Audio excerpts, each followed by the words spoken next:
율법과 말씀으로 가르치는 내용이 19장에 나옵니다. 엄밀히 말하면 율법에 대한 해석도 되고 또 그에 곁들인 말씀을 참 선지자인 그리스도께서 우리에게 전해주시는 것이다. 다시 이 말씀을 대하는 바른 자세 한번 정리하시고요.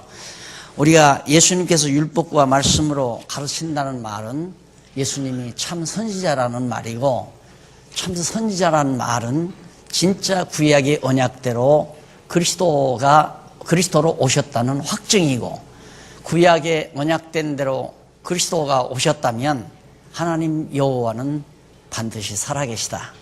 작게는 내 삶에서 죽는 날까지 내 일평생을 다 정해놓으시고 인도해 가시는 전능자 여호와 하나님이 분명히 살아계시다라는 확증을 얻는데 주요한 목적이 있다. 자꾸만 성경을 읽으면서 성경대로 살려는 어떤 교훈을 받으려는 생각이라든가 지식을 늘꾸려는 생각은 전혀 해서는 안 됩니다. 그것이 얼마나 인간을 아주 사악하게 만드는지 모릅니다. 내가 이 교훈을 좀 받고 살려고 한다면 자기의 의를 드러내는 욕망이 자기 안에 있는 거고요. 뭔가 지식을 얻으려고 하는 것은 남들에게 자기 지식 자랑을 하려는 기본 욕망이 내부에 도사려 있습니다. 그러니까 성경 어디를 배우든지 결국은 여호와 하나님 살아계시다. 이것에 대한 확증입니다. 그 확증 단계가 지금 예수님께서 율법과 교훈을 하는 내용으로 성경에 게시가 되어 있다. 그러니까 율법과 교훈을 한다고 해서 그 교훈대로 살려는 욕망은 가지지 말라. 그냥 여호와 하나님을 의지하고 믿어지고 경외하면 그 믿음의 여하에 따라서 행위는 따라오게 되어 있어요. 내가 하려고 노력해서 행위가 나오는 것이 아니라 여호와 하나님 살아계시다는 게 확실히 믿어져서 그를 경외하고 살면 그냥 그 행위는 저절로 내가 빛을 향해서 가면 그림자가 뒤따라오듯이, 그러니까 절대 그 유혹을 받아서도 안 되고 그런 가르침에 쏘가도 안 되고 또 그런 가르침에 시간 낭비해서도 안 됩니다.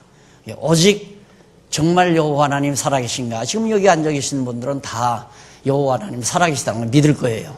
그런데 왜 약간은 우리들의 삶이 정리가 안 되는가?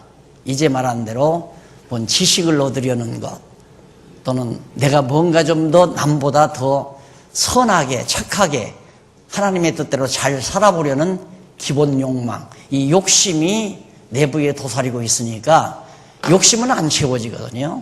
욕심은 채워지는 법이 없단 말입니다. 그러니까 바른 공부 자세입니다. 성경을 대하는 자세. 19장 1절로 12절에 보면 모세의 율법과 그리스도 왕국의 법률을 대조해서 가르칩니다. 모세의 율법은 이스라엘 나라 다윗 왕국의 법률이죠. 이스라엘 민족의 법률, 율법이라는 것이. 그런데 오늘 예수님께서 가르치는 것은 하나님 나라의 법률이에요. 율법은 하나님 나라 법률의 그림자고 모형이죠. 그래서 지금 예수님께서는 하나님 나라를 세우실 교회 머리 되신 그리스도로 오셨기 때문에 당신이 율법과 대조해서 하나님 나라 왕국의 그리스도 왕국의 법률을 대조해서 가르치는 내용이다. 거기 보면 1절로 6절에 보면 55페이지 중간쯤 성경 본문 말고 위에서 두 번째 줄 1절로 5절 6절 예수께서 바리새인들의 질문을 받고 아내를 버리는 것은 절대 불가함을 가르치어 증거하신 내용입니다. 바리새인들이 예수님 앞에 율법은 이혼 증서를 주어서 아내와 이혼하라고 가르쳤어요. 아내가 이혼하고자 하거든 이혼 증서를 주어서 이혼하라. 그걸 예수님께 물었단 말입니다. 그러니까 예수님께서 그것은 너희의 악함을 인하여 타락했기 때문에 너희가 타락했기 때문에 그 악함을 인하여 그렇게 말한 거지만은 진짜는 그러지 않다. 한 번 얻은 아내를 절대 버려서는 안 된다. 이 말은 하나님 나라의 법이거든요. 그 핵심은 뭐냐면 예수 그리스도는 우리의 영원한 신랑 아니에요.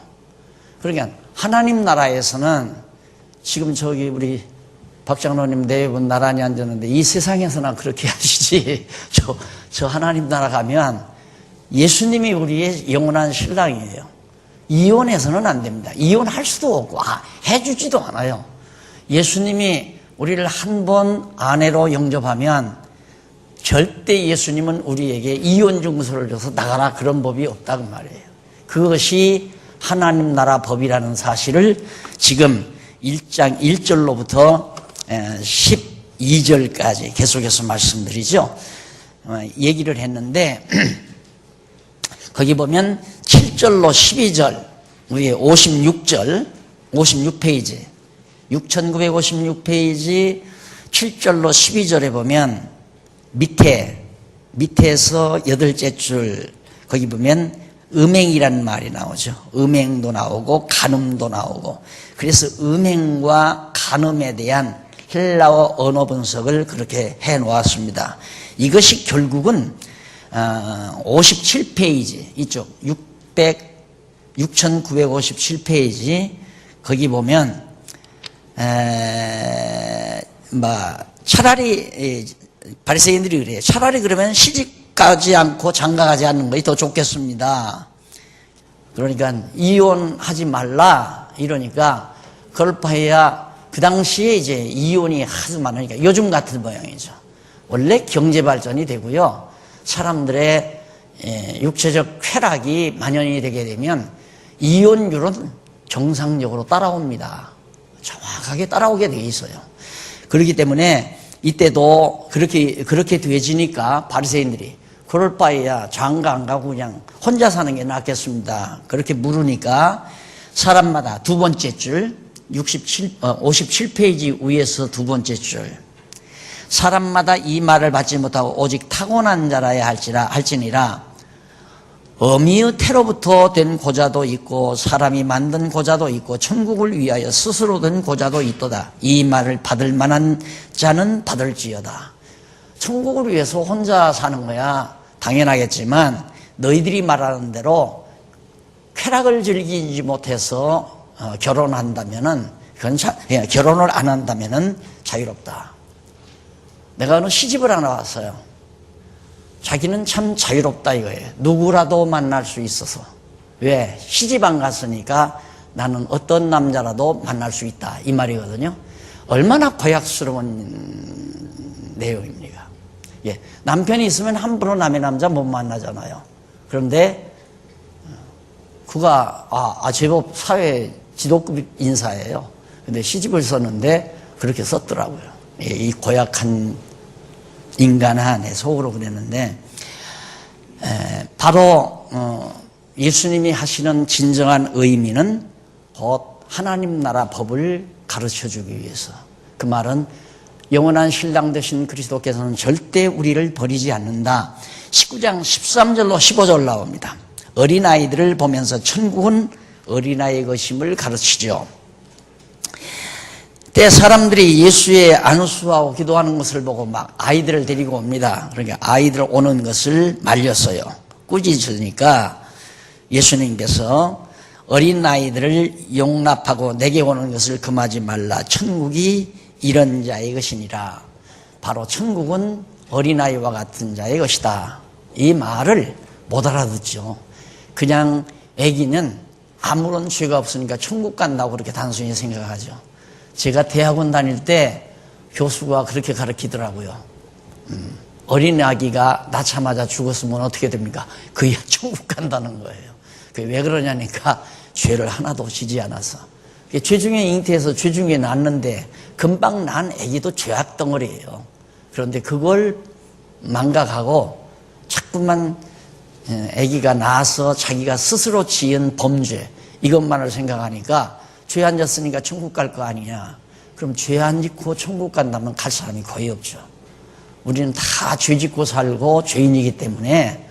그런데 예수님께서는 그게 아니라 겉사람은 죽고 새사람으로 거듭난 속사람으로 거듭나서 어린아이와 같이 하나님 앞에 천진난만한 속사람의 영혼이, 속사람으로 거듭난 자가, 아기처럼 거듭난 자가 천국 간다는 의미에서 말씀하고 있는 겁니다.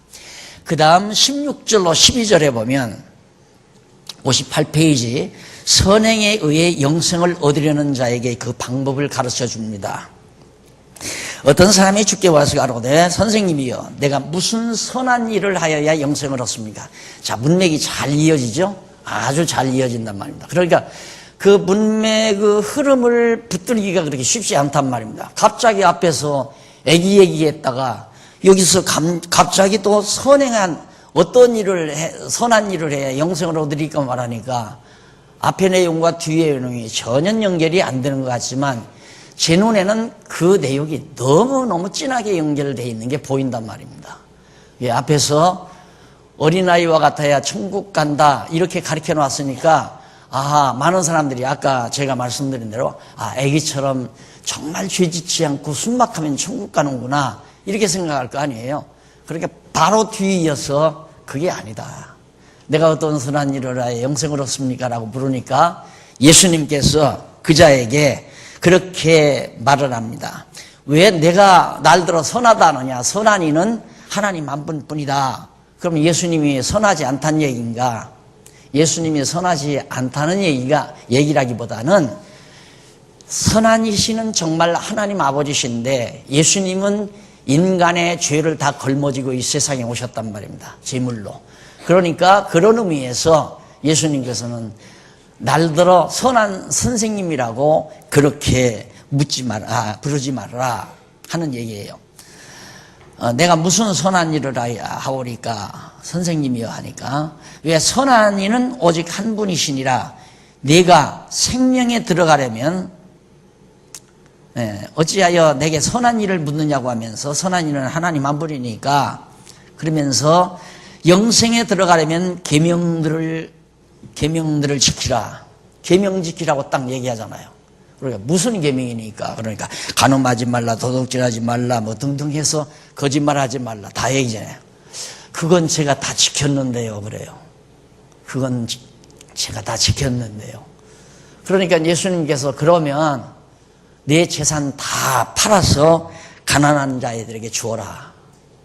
그리고 너는 나를 따르라. 그렇게 요구를 해요. 그러니까 이 사람이 돈이 많아요. 부자란 말입니다. 근데 그 돈을 가난한 사람에게 주고 싶겠어요? 안 주죠. 얼마나 아까운 건데. 평생 사는 게 돈 벌기 위해서 살고 돈 사놓기 위해서 살았는데 그 아까운 걸 어떻게 해서 그걸 내놓겠어요? 그러니까 그냥 돌아가 버렸단 말입니다. 그러니까 내가 온전할진대 가서 내 소유를 팔아 온전하고자 할진대 가서 내 소유를 팔아 가난한 자들을 주라. 그리하면 하늘에서 보화가 내게 있으리라. 그리고 와서 나를 좇으라.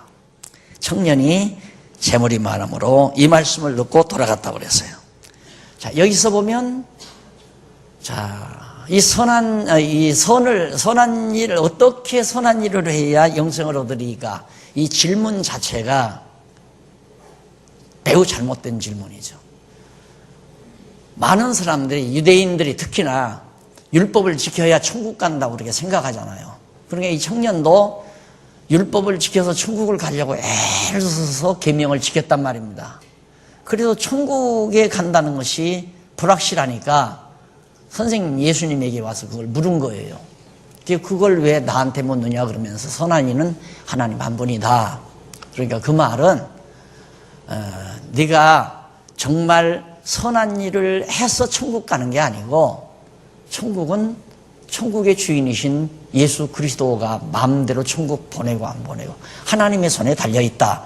이것을 이제 전하기 위해서 일단은 그가 묻는 대로 그래? 너 선한 일을 해서 네가 해서 얻으려면 계명시켜라 그러니까 그거 다 지켰다 그래요. 다 지켰다니까 그러면 그거 가지고 안 되고 네 재산 팔아서 다 가난한 자에게 주어라. 그리고 너는 나를 좇으라. 그러니까 돌아가 버렸단 말입니다. 이런 사건이 22절까지 나와요. 그때에 19장 23절로 30절까지 60페이지에 보면 하나님의 능력에 의해 제자들이 구원받을 것을 가르쳐 줍니다. 하나님의 능력에 의해 제자들이 구원받을 것. 그러니까 예수 그리스도께서 제자들이 하나님의 능력에 의해서 구원받는다.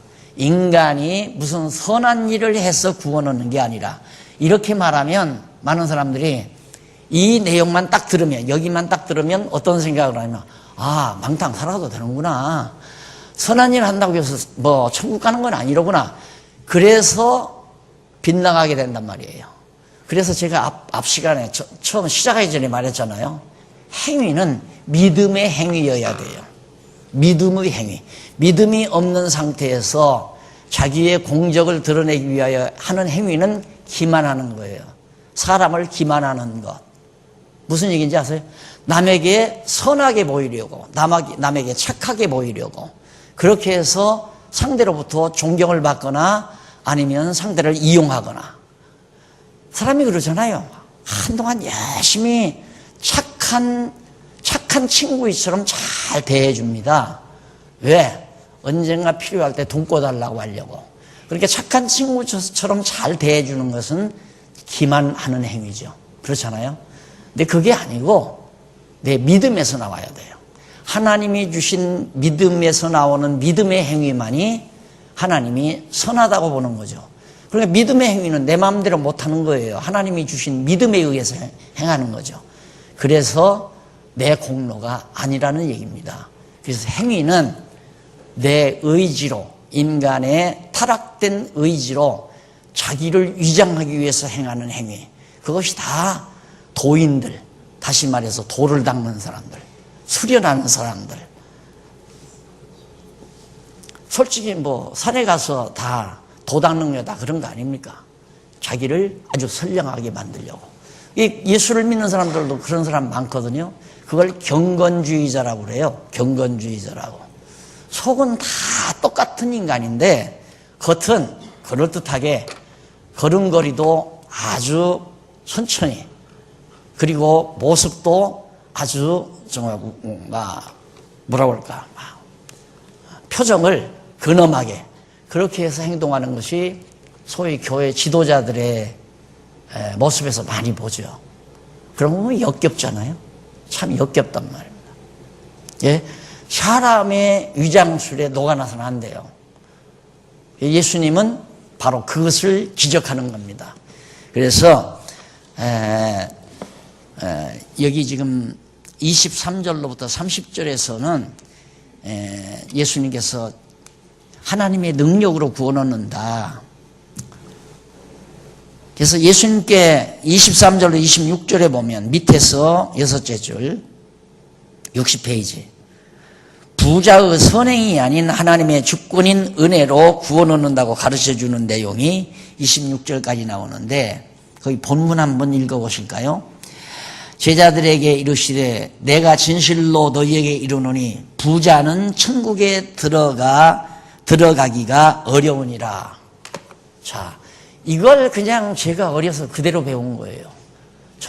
부자는 천국 들어가기가 약대가 바늘귀로 들어가는 것보다 더 어렵다. 여기에 곁들여서 예수님이 부자는 천국 들어가기가 어려우니라, 이 말씀 집중하잖아요. 그러니까 누구라도 여기에 맞다. 돈 있으면 천국 못 가는구나. 그래서 그게 어렸을 때 뇌리에 배긴 것이 나로 하여금 오늘까지 있게 한 하나의 요인이 되다시피 그렇게 했죠. 아야 직업을 택하려고, 직업 교육을 하려고 하는 게 아니라 이제는 돈 없이도 살 수 있는 성자가 돼서 천국을 가야 되니까, 일단은 이게 성자가 되려고 접근하다 보니까 여기까지 온 거 아니에요. 이게 그 얘기가 아니거든요. 부자라고 하는 것은 그 당시 기득권자들이에요. 예수님께서 부자가 천국 들어가기가 어렵다, 이 말은 그 당시에 사내들인 공회원들, 장로나 제사장들이나 아니면 바리새인들, 이 사람들은 백성들을 늑탈해서 잘 먹고 잘 산단 말입니다. 그 사람들은 천국 못 간다, 그 말이에요. 그리고 여기도 부자가, 이 사람이 그래도 돈이 많게 된 것은 기득권자들의 편에 서서 살았기 때문이거든요. 그러니까 저런 인간은 천국 못 간다고 말이에요. 여기서 부자란 말은 보통 명사가 아니라 이제 방금 다녀왔던 시시대명사예요. 부자, 그 사람, 그 부자는 왜? 자기 행위로 구원 얻으려고 하니까 천국 못 간다 그 말이에요. 하나님의 능력으로 구원 얻는 건데 자기 행위의 공로로 구원 얻으려고 하는 기본 생각을 가지고 있는 저런 부자는 천국 못 간다. 그러니까 여기 부자님들 안심하십시오. 돈 많아도 걱정하지 말고 예수의 공로로 우리 구원 얻을 수 있는 거니까. 예. 자, 그래서 예수님께서 그렇게 말씀하시면서 61페이지 27절로 30절에 보면 예수께서 모든 것을 버리고 그리스도를 따르는 제자들이 얻은 것에 대해 가르쳐 증거하는 내용입니다. 거기 27절 한번 보십시다. 본문. 이에 베드로가 대답하여 가로되 보소서 우리가 모든 것을 버리고 주를 쫓아 싸우니 그런즉 우리가 무엇을 얻으리까? 예수께서 가라사대 내가 진실로 너희에게 이르노니 세상이 새롭게 되어 인자가 자기 영광의 보좌에 앉을 때에 나를 좇는 너희도 12 보좌에 앉아 이스라엘 12지파를 심판하리라. 사도들에게 하는 얘기예요. 사도들에게. 너희들은 다 버리고 배도 버리고 모든 재물도 버리고 돈벌이도 버리고 예수의 제자로서 살았으니 우리는 뭘 얻습니까? 그러니까 하나님 나라 보좌를 얻는다. 이것이 이제 하나님 나라의 법률을 가르쳐 준 겁니다. 자, 선지자니까. 자, 그렇게 해서 30절까지 정리를 해가지고 19장을 마쳤는데 지금까지 19장까지 마친 내용을 간단하게 정리해보면 63페이지 6963페이지 중간 줄바꾼 데 보시면은 여기서는 지금까지 앞에서 살펴본 내용을 종합적으로 간단하게 총정리해서 다음에 계속될 내용과 논리적 연결, 논리가 끊기면 안 되니까 이 신경이 끊기면 마비가 되잖아요. 손으로 이 팔로 오는 머리로부터 연결된 신경이 차단이 되면 손이 마비가 돼요. 그런 것처럼 성경도 절대 논리를 놓치면 안 돼요. 논리를 반드시 연결하고 나가야 된다. 그래서 간단하게 이렇게 독자들에게 친절을 베풀기 위해서 이 대목을 넣은 겁니다. 마태복음 18장에서부터 19장은 예수께서 구약의 언약을 성취하러 오신 그리스도이심을 왕국의 실상에 의해 성취함으로, 왕국의 실상, 하나님 나라의 왕국의 실상에 의해 성취함으로 증거하신 내용으로서 비유와 말씀으로 가르치며 율법과 말씀으로 가르쳐 증거하신 것이다. 지금 방금 율법과 말씀으로 증거한 내용을 들으셨죠? 이런 모든 것들은 구약의 근거가 일찍이 여호와 하나님께서는 친히 창조하신 첫 아담에게 모든 만물을 다스리도록 언약하셨다 뿐만 아니라 다니엘 선지자를 통해 영원히 망하지 아니한 한 나라를 세우실 것을 예언하도록 섭리하셨다. 구약에서 벌써 이렇게 예언한 대로 예수님은 장차 하나님의 나라를 다스리는 왕으로서 군림하실 것을 선지자의 직임을 가지고 역사하셨다. 왕권을 선지자로서 가르치시고 왕권을 가졌다는 것도 가르치시고 한쪽가로 3번 넘어가서 왕권의 실상에 의해서 성취하죠. 예수님이 왕권을 실제로 가지고 계시다. 제가 지금 가르치는 내용이 선지직을 넘어서서 왕직에 대해서 지금 17장부터 가르치는 내용이죠. 17장 16장 죄송합니다.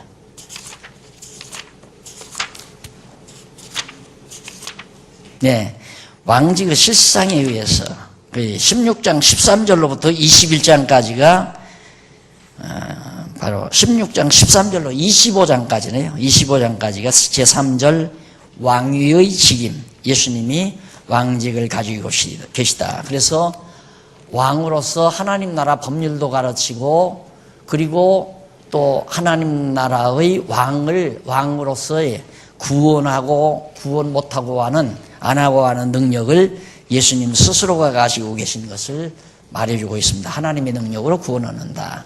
백성이 되는 길이 아무나 되는 것이 아니라 하나님께서 백성을 삼으신다.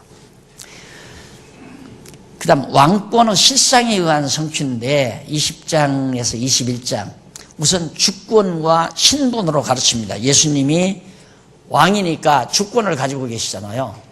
이런 것도 그래요. 아, 예수님이 왕이시로구나. 그러면 당장 우리는 예수님이 왕이시니까 여러분 왕노릇 하지 마십시오. 이게 이제 설교예요. 예수님이 왕입니다. 그런데 왜 여러분들이 왕노릇 하려고 합니까? 예수님이 교회의 주인이십니다. 그런데 왜 목사가 주인 노릇 하려고 합니까? 이게 설교란 말입니다. 그러지 말고 그냥 예수님이 왕이라는 것만 가리켜요. 왕으로서의 그리스도다. 이게 그리스도가 분명하다면 하나님 여호와 살아계심이 분명하고 하나님 여호와 살아계심을 분명하면 믿고 그를 경외하다 보니까 자연히 내가 왕노릇 안 하게 되는 거죠. 그런 거나 똑같아요. 시어머님이 집에 딱 앉아 계시면 며느리가 함부로 못 하잖아요. 시어머니가 계시니까. 저 방에 지금 저 안방에 시어머니가 계시다. 이 생각만 해도 태도가 내 마음대로 이거 고춧가루도 내 마음대로 하지 말아야 되고 양념도 내 마음대로 하지 말아야 되고 시어머님께 물어봐야지. 이게 뇌리에 이미 딱 자리 잡힌단 말입니다. 그런데 시어머니가 세상 떴다? 그 다음에 그냥 장례 치고 나서 모두가 싹 바꿔버리잖아요. 시어머니 주관대로 하던 거 자기 주관대로 하려고. 이게 있다 없다라는 말이 그렇게 중요하단 말입니다. 우주와 만물을 다스리시고 생사화복을 주장하시며 인간의 생사화복, 역사의 시종을 주관하시는 전능자 하나님이 살아계시다라고 하는 것 딱 생각만 해도 뭐가 자기 마음대로 안 됐다고 해서 짜증 부려지지 않는다는 얘기죠. 왜? 내 마음대로 하려고 기대에 가졌던 그 자체가 잘못이라는 거 아니까. 그러니까 왕노릇 하지 말아라, 주인 노릇 하지 말아라, 자기 마음대로 하려고 하지 말아라. 그 말 백날 가리켜야 필요 없어요. 아, 그래, 내 마음대로 하려다 보니까 이렇게 걱정거심이 많구나. 되는 대로 살자. 이게 되느냐 말입니다. 안 되지요. 그런데 여호와 하나님 살아계시다. 그래서 그를 알고 범사에 그를 인정하면 내 마음대로 안 된다고 짜증나지 않는다 이 말이에요. 왜? 내 마음대로 안 된 것은 하나님 마음대로 되는 거니까. 그러니까 순종하고 사는 거죠. 그래서 믿음으로 산다는 것은 참 어려운 길이 아니에요. 쉽고 가벼운 길이란 말입니다. 아주 쉽고 가벼운 길. 뭘 선하게 살려고 애쓸 필요도 없어요.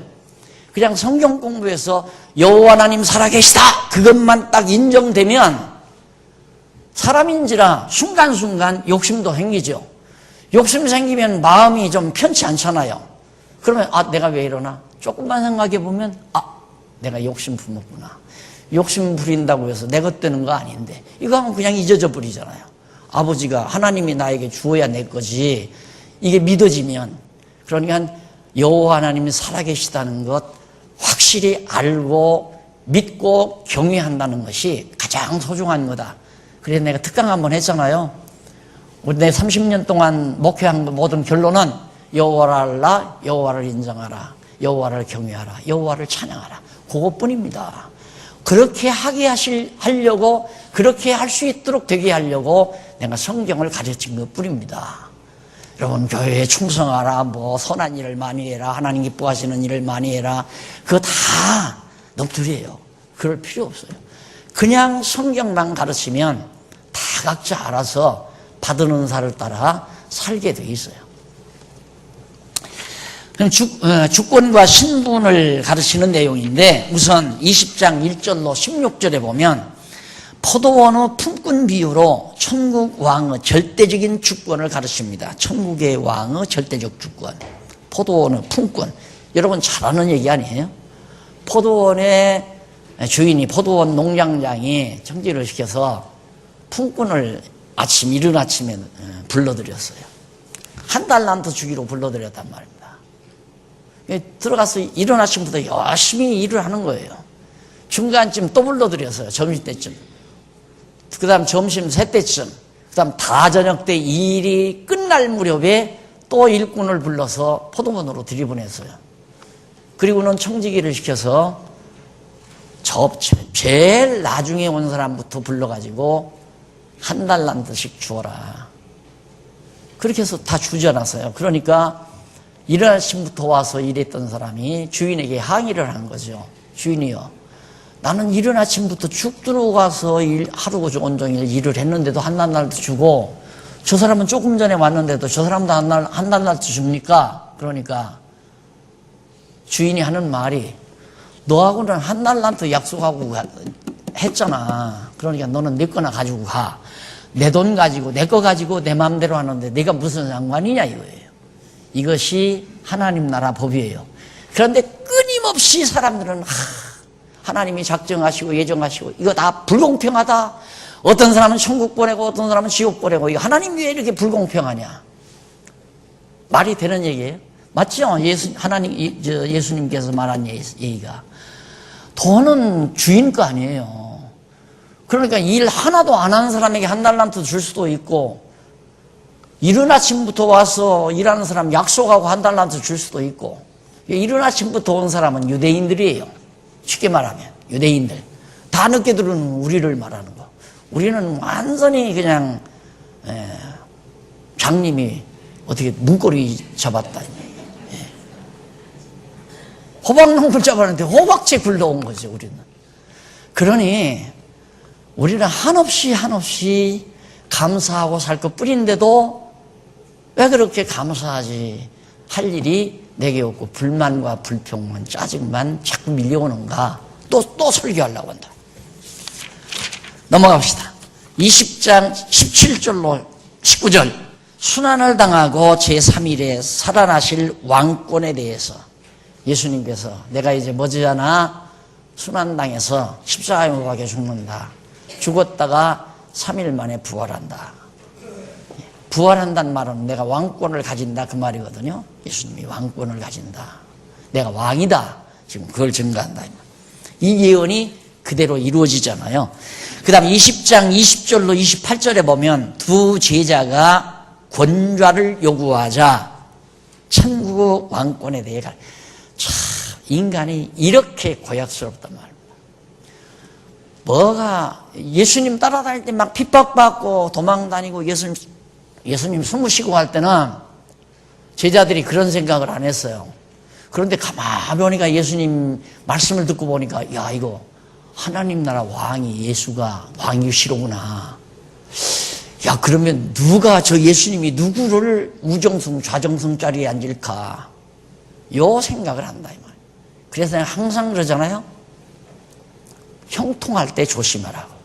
일이 잘 될 때 지혜가 더 필요합니다. 일이 잘 풀릴 때. 어려울 때는 다 도망가요. 어려울 때는 절대 일 안 하려고 그래요. 또 일 맡으려고 안 해요. 근데 일이 뭔가 잘 되려고 하면 서로 일을 맡으려고 해요. 또 제가 목회를 해봐도 그렇습니다. 목회를 해보니까 장안동, 설교라고 듣지 말고 그냥 예화라도 들으십시오. 장안동에서 고생할 때는 집사시켜도 안 해요. 그래요. 안 한대요. 난 안 할 거예요. 장로하라고도 안 한대요. 대치동에 오니까 하라면 그냥 사양 안 하고 하더라고요. 근데 여기 오니까 하라고도 하는데 막 서로 하려고 그래. 그래서 교회가 망가지는 거예요.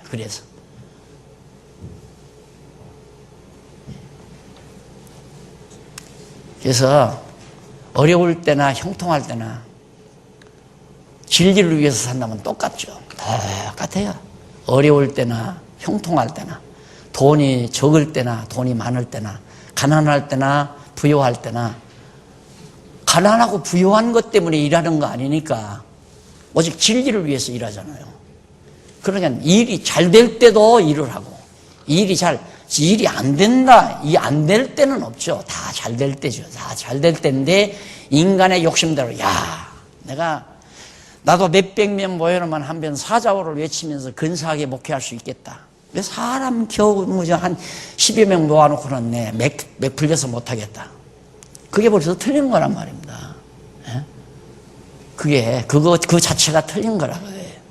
그러니까 예수님도 곧 이제 왕이 될 것 같으니까 권좌를 요구해요, 제자들이 예수님에게. 그때 예수님께서 거기 보면 23절까지 20절로 23절까지는 예수께서 천국 왕의 좌우편 자리를 구하는 형제들에게 뭐라고 말하냐면 그 형제들에게 아버지께서 예비하신 것임을 가르쳐 증거하신 내용이다.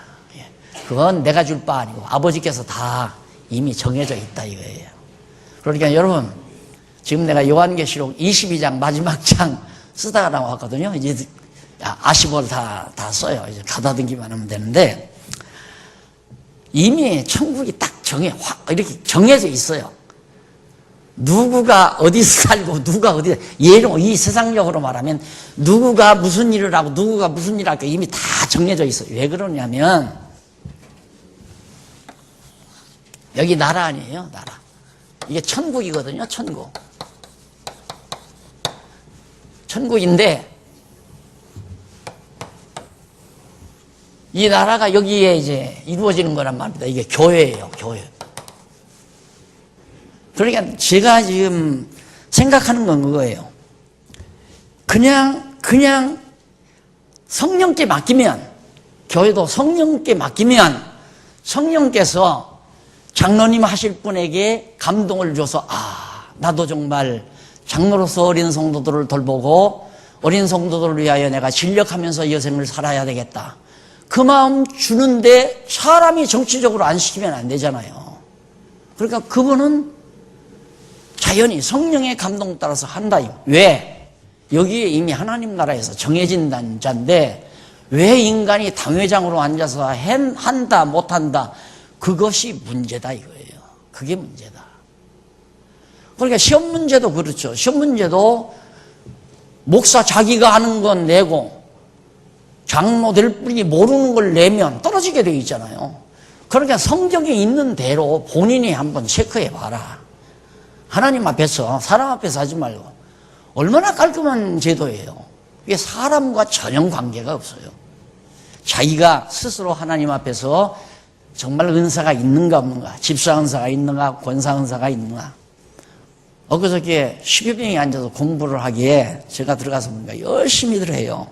그래서 이제 정말 한 몇 년만 있으면 우리 교회가 참 더 아름다워지겠다고 그러면서 이제 여기 공부하고 나면 다 여러분들도 하나님 말씀 이렇게 가르칠 거 아니냐고. 5명도 좋고 3명도 좋고 10명도 좋고 무더기. 그래서 나 눈 감기 전에 하나님께서 나 데려가기 전에 공부하는 팀이 그냥 이 주 중에 10명도 5명도 3명도 지금 막 이렇게 해외에서까지 공부하러 오잖아요. 이런 공부팀들이 한 20여 개 팀들이 북적 온 교회 구석구석 빈틈없이 이런 날이 그냥 이렇게 그려져요. 눈속에 그런 날이 오겠다. 누가 시키지도 않았어요. 공부하라고 시키지도 않았는데 그냥 무더기 모여서 열심히 공부 못할 건 뭐 있어요. 이제 목사 강의도 필요 없어요. 여기 그냥 교재 보고 하면 돼요. 정 맥히는 거 있으면 교수 불러다가 이건 무슨 뜻이에요? 잘 이해가 안 가요. 그렇게 해서 물어보면 끝나는 거고 나도 가르치려면 입이 아프고 여러분 그래서 나이 드신 어른들은 그게 불가능하니까 할 수 없이 어른들은 제가 그동안 이렇게 같이 협력하느라고 애도 많이 쓰시고 그래서 죽는 날까지 힘만 있으면 제가 함께 담소하면서 이렇게 보내겠다고 약속은 했고 젊은 분들 스스로 공부해서 스스로 제자를 삼아가지고 가르쳐야 돼요. 권사는 여성도들을 남자는 장로님들이 요즘 새로 나온 남자가 안 나와요. 그래서 한번 그렇게 가보니까 권사님이 가르치는 방에 앉아서 이렇게 공부를 하더라고요. 저건 아니다. 근데 요즘 며칠 안 나와요. 그래 전화를 해봤죠. 그랬더니 지방 갔다가 오느라고 못 왔다고 다음 주일날 나온다고 그러더라고요. 그런 분들은 장로님이 가르쳐야 한단 말입니다. 장로님이. 그렇게 해서 이 나라 자리가 사람이 여기 앉아라 저기 앉아라가 아니에요. 자기 마음에 들면 거기 앉히고 안 들면 여기 앉히고. 제가 참 고민하는 게 그거거든요. 그래서 연구소를 맡다 보니까 연구위원들 있잖아요. 연구위원들 자리, 이게 높고 낮은 자리가 아닌데 다 각각 자기가 받은 은사 따라 하는 일인데, 인간적으로 인정을 생각하면 도저히 내가 이렇게 저렇게 할 수가 없고, 하나님의 일을 생각하면 이렇게 해야 되겠고, 그래서 이게 참 많이 제가 신경을 쓰는 부분인데, 하나님 나라에 이미 위치가 다 정해진 이 나라가 여기에 계시됐다가 다시 천국에 가면 그 나라 위치에 그냥 자기가 가는 거예요. 이 지상에. 주님의 몸 된 교회에 뭐 교사라든가 장로님이라든가 또 권사라든가 집사라든가 교사라든가 다 마찬가지예요. 그 위치에 그냥 그대로. 그러니까 그거 내가 우측에 좌측에 앉을 권한이 내게 없다. 다 하나님이 다 정해놓으신 거다 그 말이에요. 그 다음 표적과 비유로서 가르치는 내용입니다. 하나님 나라에 대해서 표적과 비유로 21장. 나귀 새끼를 타고 입성하죠? 나는 어렸을 때가 아니라 처음 성경 볼 때 왜 하필이면 예수님이 나귀 새끼를 탔을까, 불쌍하게. 지난번 필리핀 갔을 때 어디 자꾸 가자요, 어디 화산터 있다고. 따라갔더니만 말을 타고 간다는데 비리비리 만든 조그만 쪼랑말이에요. 불쌍해서 못하겠더라고요. 그래도 그거 타고 막 좋아가지고 휘낭낙 되는데, 근데 예수님은 그 쪼랑말, 나귀 새끼를 타고 어떻게 입성했을까? 그게 표적이에요. 구약 성경에 선지자들이 예수님께서 나귀 새끼를 타고 입성하시는 분이 그리스도다, 왕이다 이 말이에요. 그러니까 호산나 찬양하잖아요. 막 호산나. 그 호산나는 왕에게만 부를 수 있는, 왕을 찬양할 때만 부를 수 있는 노래예요. 그래서 호산나 호산나. 그러니까 이스라엘의 왕이, 지금 유대인의 왕이 예루살렘에 지금 입성한다 그 말이에요. 그걸 표적으로 보여준 겁니다. 그러니까 얼마나 그 당시에 산헤드린 공의원들이 열통이 터졌겠습니까? 저 인간이 누구기에 저렇게 모든 백성들의 환호를 받는가. 그래서 나귀 새끼를 타고 입성하는 표적, 찬양에 의해서, 호산나라고 하는 찬양에 의해서. 또 21장 12절로 17절에 보면 성전 상인 책망과 표적 및 아이들 찬미로 왕임을 증거합니다. 성전에서 장사하는 사람들을 막 책망해서 다 몰아내잖아요. 왕권이 있다는 얘기거든요. 자, 이 부분부터 우리 차 한 잔 드시고 하도록